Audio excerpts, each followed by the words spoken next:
السلام عليكم ورحمة الله وبركاته. بسم الله الرحمن الرحيم. مساء الخير عليكم جميعا، مساء التقدم والنجاح يا رب. جميعا تكونوا بكل خير. بسم الله الرحمن الرحيم. يا رب علمنا ما ينفعنا وانفعنا بما علمتنا وزدنا علما، اللهم امين يا رب العالمين.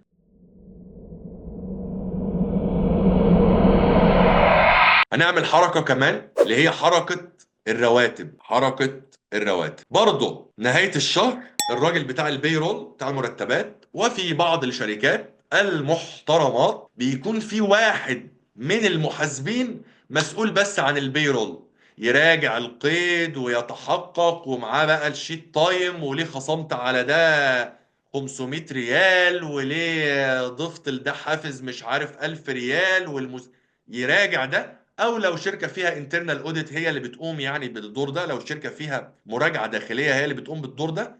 الراجل بيرن الرواتب، بينتج عن الرواتب دي قيد بتاع البيرول ده ولا بيشوفه.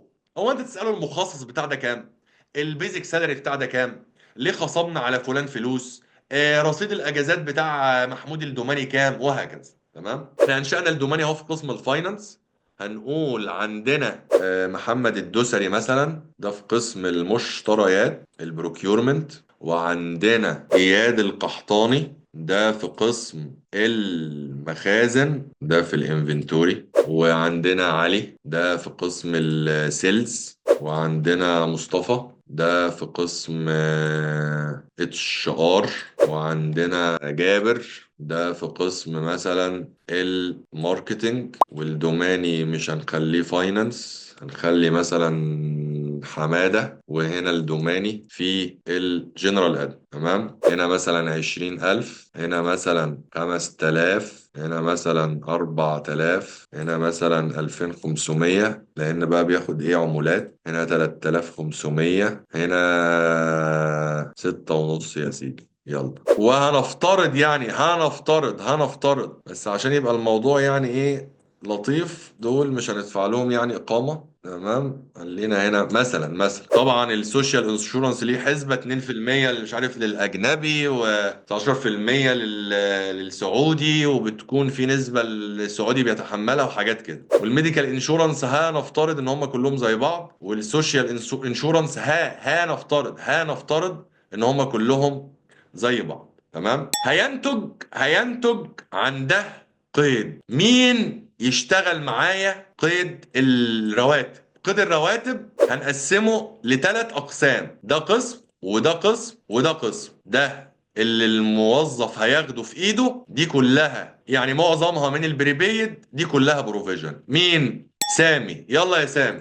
أول حاجة نثبت المصروف الرواتب. نسبة مصروف الرواتب، خلينا نشتغل على الرواتب اللي الناس هياخدوها في ايديهم. طيب، مش أول شيء الاستحقاق اللي هو إجمالي ما يأخذه، ما هو مفترض إنه يأخذه الموظف. هينتج من الرن بتاع الرواتب. طالما بقى مفيش خصومات ومفيش حاجات اللي انت شايفه الداتا اللي قدامك دي، تمام. هينتج عنها قيد يعني بالنسبه للبيزك والهاوسنج والترانسبورتيشن، الراتب الاساسي وبدل السكن وبدل الانتقال. ايه آه. هيكون الديبت؟ هيكون مصروف رواتب أجور ديبت. حلو، يبقى هقول ديبت بيزك expenses. سالاري أوكي، salary. اكسبنسز. مصروفات الرواتب الأساسية كام يا باشا؟ دول صح؟ إجمالي كم؟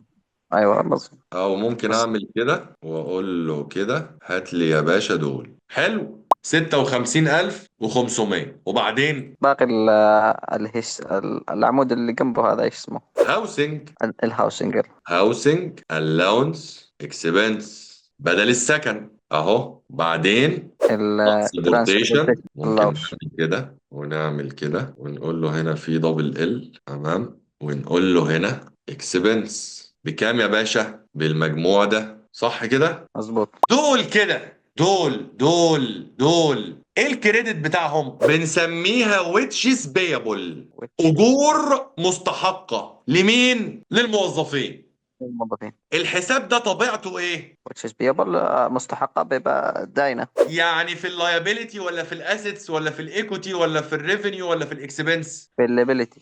في اللايبيليتي. التزام بكام يا باشا؟ بمجموع دول اللي الموظفين هياخدوهم في ايديهم، اللي هيتحولوا للموظفين على حساباتهم البنكيه. طيب استاذ محجوب عبد الله، كيف الحال؟ إن شاء الله بخير. مبسوط يا محجوب؟ لا، مية مية والله، الحمد لله. الحمد لله. طيب بالنسبه للاقامه، دول بيكونوا مدفوعين مقدما، نعم. ولو مش مدفوعين مقدما باخد لهم اكرول لحد ما ادفعهم. مظبوط. تمام. فانا تمام. بما اننا ما دفعناهمش في الترانزاكشن والاحداث اللي احنا قاعدين نقولها دي، هنقول ان احنا لسه هندفعهم بس هنثبت مصروفهم كاكرول. سوشيال انشورنس، طبعا سوشيال انشورنس التامينات الاجتماعيه ليها حسبه، الموظف سعودي ليه نسبه وبيتخصم منه جزء منها، الشركه اللي بتتحمل للاجنبي بنسبه 2% من البيزك والترانسبورتيشن، حاجات كده. بس ده ايه يعني، ايه للتبسيط. تمام. بتيجي فاتوره من التامينات الاجتماعيه، احنا هنفترض ان فاتوره التامينات لسه ما جاتش، فانا هعمل برضو اكرود اكسبنسز سوشيال انشورنس. تمام، برضو هاخد لها اكرود. استاذ محمد عبد الرحمن، معاك يا استاذ محمود، اتفضل. يلا يا باشا نعمل قيد الاستحقاق بتاع الاقامه. نفترض ان احنا ايه، ما دفعناش لسه اقامه، تمام. هنقول ديبت ايه؟ اقامه اكسبنس. اقامه اكسبنس. ده حساب هيروح قائمه الدخل ولا هيروح فين؟ قائمه الدخل، ايوه تمام. هيروح قائمه الدخل. اكسبنس بكام يا باشا؟ بدول. كريدت ايه؟ كريدت اكيوريت اكسبنسز اقامه. اكرود اكسبنسز اقامه بكام؟ ب 3250. سوشيال انشورنس يا جماعه نفس الفكره، يبقى سوشيال انشورنس اكسبنس اكسبنس كريدت اكيوريت اكرود اكسبنسز سوشيال انشورنس. سوشيال انشورنس. طبعا انا بعمل اكرول لكل دول لان لسه ما فيش فاتوره بالنسبه للتامينات الاجتماعيه، ما جاتش. وبالنسبه للاقامه في الطبيعي بكون انا دافع اصلا الاقامه بدايه السنه وبقعد اخد من البريبيد من المصروف المدفوع مقدما، لكن هنا افترضت ان انا لسه ما دفعتش. السوشيال انشورنس بدول. والاكرود اكسبنس ده يا باشا حساب ايه، ميزانيه ولا قائمه دخل؟ ميزانيه. في اي جانب من جوانب الميزانيه؟ اللايبيلتي. اللايبيلتي. شايفين المجموع هنا 84 460 84 460. شكرا جزيلا استاذ محمد عبد الرحمن. محمد عاطف، مرحبا استاذ. عامل ايه يا محمد؟ الله يبارك فيك. لو عايزين نعمل قيد الخاص بقى بالمخصصات بتاعه الفيكيشن والاند اوف سيرفيس والتيكت، فيكيشن اجازات، اند اوف سيرفيس اه نهايه الخدمه، التيكت التذاكر. هيبقى الديبت بتاعنا مصروف فاكيشن اكسبنس فيكيشن اكسبنس ده حساب ميزانيه ولا قائمه دخل؟ لا، قائمة دخل. قائمة دخل. عظيم. وهقول ديبت الاند اوف سيرفيس او اختصارا اي او اس، اختصار اند اوف سيرفيس اكسبنس، وده التيكت. كل دي حسابات قائمة دخل، صح كده؟ الله. طيب الفيكيشن اكسبنس دول، والاند اوف سيرفيس دول، والتيكت دول. ايه الكريدت بتاع الفيكيشن؟ دول حسابات مخصصات حصالة للموظف عندي، عشان لما يجي الموظف ينزل اجازه في شهر 12 تكون اجازته دي اتوزعت على فتره خدمته. يعني انا هديله راتب شهر لما ينزل اجازه، صح؟ انت بتيجي تنزل اجازه شهر بتاخد راتب شهر. طب انت اشتغلته؟ لا ما اشتغلتوش. الراتب اللي انت خدته ده بوزعه على ال 11 شهر اللي انت ايه مظبوط، اشتغلتهم. اشتغلته. فلما تيجي تنزل اجازه ما اقولش بقى في الشهر اللي انت نازله اجازه ديبت الاكسبنس والبيزك والهاوسنج، لا انت ما اشتغلتش. بقول ديبت حساب المخصص اقفله كريدت بنك، يعني في النهايه او الكاش اللي انت هتاخده. فيكيشن بروفيجن. طب تتخيل ده حساب ايه، ميزانيه ولا قائمه دخل؟ لا، ده حساب ميزانية. ميزانيه. لايبيليتي ولا اسيتس ولا لايبيلتي. ايكويتي؟ لا، لايبيلتي. لايبيليتي. ده التزام عليا للموظف. يجي الموظف وقت ما ينزل اجازه مفيش بقى اكسبنس خلاص. يتضرب في الشهر اللي بالظبط. هو نزل فيه اجازه، اخد صح، من حساب ميزانيه للكاش او البنك لحساب لانه ميزانيه. مثبت قائمه لانه الدخل ما مثبت مرة. تتاثرش صح، لانه مثبت مرة قبل كده. لانه متوزع على صح، الشهور. صح. تمام. مظبوط. طيب عايزين نقول ايه؟ الاند اوف سيرفيس. الاند اوف سيرفيس. امم يبقى اند اوف الفيكيشن الاونس بس الاول. جمعها الاول. احنا مجمعينها بقى هنا اهو، وهنا الاند اوف سيرفيس الاونس، نهايه الخدمه لما الموظف يمشي ما جيش بقى يا راجل نهايه خدمته 100,000 ريال اديله كده 100,000 ريال اضربهم اكسبنس في الشهر اللي هو ماشي فيه في السنه اللي هو ماشي فيها؟ لا، ده خلال مده خدمته اوزع مكافاه نهايه خدمته على الشهور كلها اللي هو اشتغل. ده برضو من مبادئ مقابله الايراد بالمصروف، اند اوف سيرفيس. وعندي التيكت الاونس. طيب ادي قيد الرواتب يا جماعه. طبعا في التي بي لما بنسقط قيد الرواتب بيكون في حاجه اسمها كومباينيشن. يعني ايه كومباينيشن؟ يعني او كومباينيشن يعني ممكن تلاقي بيزك سالري لقسم الماليه، وبيزك سالري لقسم الكذا، وبيزك سالري هو نفس رقم الحساب، هو نفس رقم حساب البيزك سالري اللي هو مثلا 500,007، لكن لكل قسم. عشان لما اجي اعمل قوائم ماليه، لما اجي اعمل انكم ستيتمنت، تمام، افرق او افصل السيلينج عن الادمنستريتيف، لو شركه صناعيه عن المانيفاكتشرنج، وهكذا وهكذا وهكذا. طيب احنا هنعمل ايه دلوقتي؟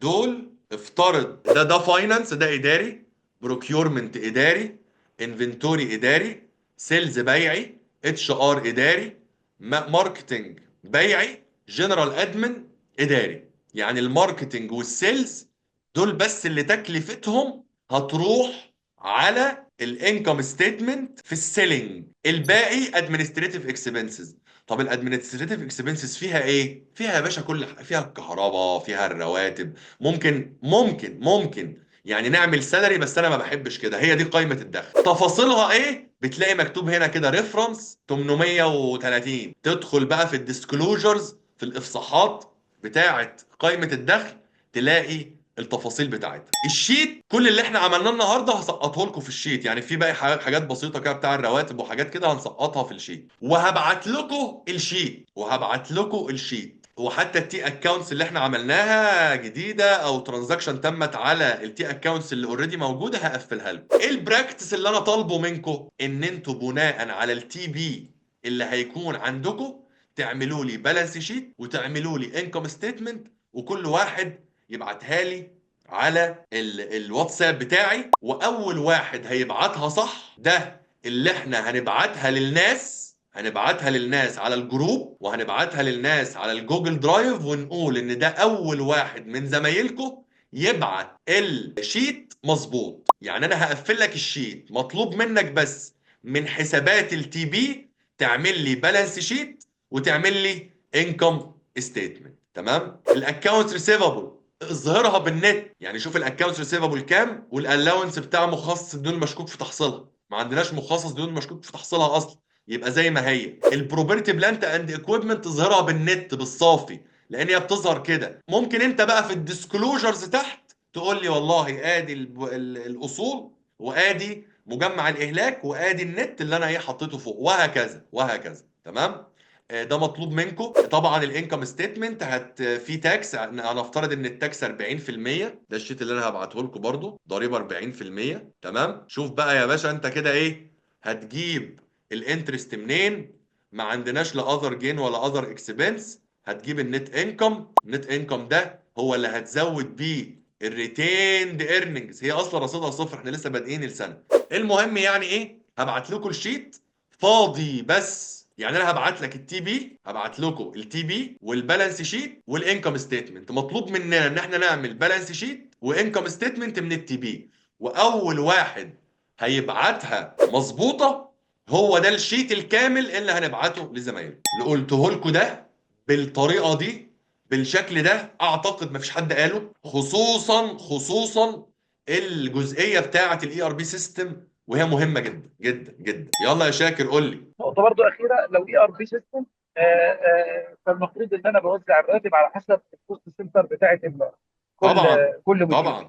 طبعا كنت لسه بقول لك من شويه مفيش حساب ايراد ومصروف بيتضرب من غير كوست سنتر، مركز التكلفه. تمام. صحيح. بعض الناس أيوه أيوه بتعمل 3 مراكز تكلفه بس، صناعي انتاجي او انتاجي واداري وبيعي لو هي شركه صناعيه. انا ما بعملش كده، انا بتلاقي عندي 30 كوست سنتر، كل اداره ليها كوست سنتر. تمام.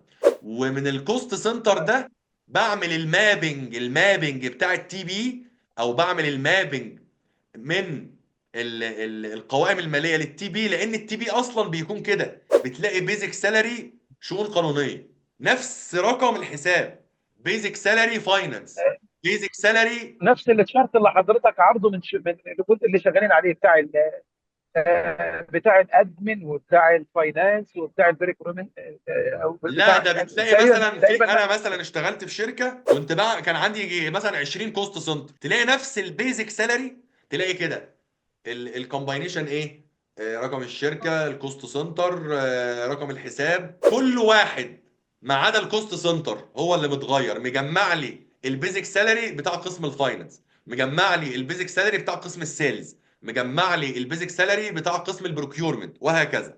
لان ده في المابنج بتاع الانكم ستيتمنت. بس طبعا الانكم ستيتمنت الشهريه بنعملها بشكل تفصيلي شويه عن دي، تمام، بتكون قاريه بقى ان السيلينج اكسبنس كل ما هو الكوست سنتر بتاعه ماركتنج او سيلز او اقسام بيع يسمع هنا، كل ما هو ادمن. وكنت بعمل جروبنج كمان، يعني جنرال ادمن بعمل ادمنستريشن، تحتها الاتش ار، وتحتها الفاينانس، تحتها الليجال افيرز، فاهم ازاي؟ المانيفاكتشرنج تحتها المصانع، الكوميرشال تحته السيلز وتحته الماركتنج. ده بيكون مهم شويه في المابنج وانت بتاخد من التي بي تعمل القوائم الماليه الشهريه بالذات بتاعتك. وبرضه وانت بتعمل مع المراجع اخر السنه، ده بيعي، ده اداري، ده انتاجي، ده مهم جدا. لا يجوز ابدا انك تعمل اي حركه عملت فيها هيت او ضربت فيها على حساب ايراد او مصروف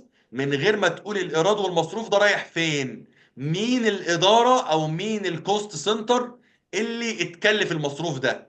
فاينانس، بروكيورمنت، انفنتوري. عندي هنا كام اداره؟ عندي هنا 7. هيبقى في 7 حسابات للبيزك سالري، هو نفس رقم الحساب بس بمعلوميه كل كوست سنتر او كل اداره. طيب محمد عبد الرحمن اتفضل، عنده سؤال. استاذ محمود، بعد اذنك بس انا كان عندي سؤال في نقطه اللي هو حضرتك كنت بتقول ان الاكونت بيبل محاسب او الشخص المسؤول عن الاكونت بيبل لما بيجي يعمل بيمنت للمورد فبيفتح حساب وسيط على حساب الخزنه. طيب القيد ده لما بينشا مش هو كده بيحفظ يعني حساب المورد دوت لما هو بيعمل القيد حساب المورد بيتصفر على السيستم في حين ان هو اوريدي لسه ما دفعش. بيكون البيمنت مربوط بالفاتوره، يعني بيكون قلل حساب المورد وفي نفس الوقت ما قللوش، بيبقى هولد فور بيمنت. لما الراجل بتاع الكاش او التريجري يدفع ويعمل كلير للترانزاكشن دي، فعليا حساب المورد يقل وكشف حساب المورد يقل. اه تمام لان ما تمام ينفعش المورد يجي يطلب مني كشف حساب اديله كشف حساب وانا اصلا لسه ما دفعتلوش. لكن تمام. للتبسيط برضو بنقول كده، احنا طيب افترضنا على طول وقت ما الاي بي اكاونتنت عمل الترانزاكشن على طول الكاش ده، افترضنا كده لحين ما التريجري يسدد يحول الفلوس، بيكون الحساب هولد فور باي. طيب تمام تمام يعني ماشي. اتعمل البيمنت من الاي بي لكن لسه الفلوس ما اتحولتش، وكل ده بيكون مربوط ببعضه يعني. طيب ممتاز ممتاز، شكرا جدا يا استاذ محمود، شكرا. حبيبي توفيق. محمد عاطف اتفضل. محمود، مراكز التكلفة الفايدة منها ان هي بتخف لي الشجرة بس شوية في الحسابات، ولا ليها فايدة تانية غير كده؟ بص كده، تي بي نفسه بتلاقي كده بيزك سالري اكسبنس، بيزك سالري اكسبنس، بيزك سالري اكسبنس، نفس رقم الحساب معايا، ادي 4 هم. ورحت اقول له مثلا كده، بس بيبقى برقم مركز التكلفة واسمه. خليني هنا كده اقول كده، خليني اضيف هنا كده واقول بس هو هنا. مركز التكلفة بيظهر هنا في التي بي؟ اه، ايه المشكلة؟ ايه المشكلة؟ انا اعرف انه بيطلع له تقرير منفصل يعني. وبيطلع له تقرير منفصل، ايه المشكله؟ انا بعمل التي بي بنفس السيجمنت. يعني ايه السيجمنت؟ يعني القيد بيبقى طالع ازاي؟ سيجمنت يعني ايه سيجمنت؟ يقول لك مثلا اسم الشركه، بس اسم الشركه ده بيطلع في الكود رقم 101. مركز التكلفه اللي هو الفاينانس مثلا 1004، تمام. الحساب هنا كده مركز التكلفه. الحساب بقى اللي هو الحساب يا عاطف معايا، معاك يا زلمة. حساب بقى اللي هو كام، اللي هو ده، تمام. تمام. وهنا لو في برانش مثلا على حسب بقى ايه الفرع، مثلا هنا مثلا كله الفرع الرئيسي اللي هو مثلا 10 او 01، تمام. القيد بيطلع كده، ففي حاجه اسمها كود كومباينيشن، يقول لك 101 دوت 1004 دوت 5 4 اصفار 7 دوت 1. ده معناه ايه؟ ده معناه التقرير ان اللي بيطلع الترانزاكشن ده اتضرب على حساب البيزك سالري على مركز تكلفه فاينانس مثلا، 1004. لو افترضنا ان 1004 ده الفاينانس، تمام. هتلاقي كده 1005 على نفس الحساب بتاع البيزك سالري، ضربت على مين؟ على اه السيلز. اه تمام. ده هيروح في الادمن اكسبنس، وده هيروح في السيلينج اكسبنس. بالظبط. فبتلاقي هنا كوست سنتر فاين، او خليني اعملها بقى كده، كلهم نفس الحساب البيزك سالري بنفس رقم الحساب، مم. ولكن بمعلوميه الكوست مركز سنتر. تكلفه. تمام. انا التي بي بحب اطلعه كده بيزك سالري اكسبنس. طيب تمام. مضروب على مين؟ على بقى على الفاينانس، وده بقى بيفوت تيبل كمان بتطلع منه، يعني بتطلع منه ذهب يعني. فاهم ازاي تمام. كده؟ انا بحب اعمل التي بي كده. تمام افضل. انا بحب اوضح اعمل التي بي اوضح. بالشكل ده، نفس اوضح رقم بكتير. الحساب بتاع البيزك سالري اكسبنس، لكن بمعلوميه مركز التكلفه، اسمه بالظبط. والكود بتاعه. تمام. هتلاقي برضه في الجي ال لما يجي يضرب بنفس الكود كومباينيشن، اسم الشركه، مركز التكلفه، الحساب. فاهمني؟ بالظبط. يلا يا باشا بالتوفيق. وخليني يا محمد يا عاطف هعمل لكم الداتا اللي احنا اشتغلناها بس لسه ما سقطناهاش في التي بي يا محمد يا عاطف، هعملها تمام. لكم بنفس التقسيمه دي. يعني هعمل لكم كوست سنترز اللي هم دول بس، تمام، وانتوا بقى تشوفوا هتوزعوا ايه وانتوا بتعملوا الانكم ستيتمنت على الادمنستريتيف، وايه منهم هيروح على الماركتنج. يعني هضيف لكم في التي بي ده مركز تكلفه وكود، تيجي تمام. تختار بقى كده الفاينانس وبتاع، انا هبقى عامله لكم يعني اللي احنا عملناه وخلصناه قيد ده اللطيف ده. تمام، هسقطه لكم بمعلوميه مركز التكليف. تمام يا باشا، جزاكم الله خير جميعا. ربنا يا رب كده يكون المحاضرات دي بالاستفاده. البراكتس اللي انا هديه لكم ده براكتس لطيف وظريف جدا، اقعدوا كده العبوا فيه. الحاجات اللي احنا اشتغلناها ما سقطناهاش على التي بي ولا التي اكونتس، انا هسقطها لكم. مطلوب منكم من التي بي نعمل انكم ستيتمنت ونعمل بالانس شيت. والسلام عليكم ورحمه الله وبركاته.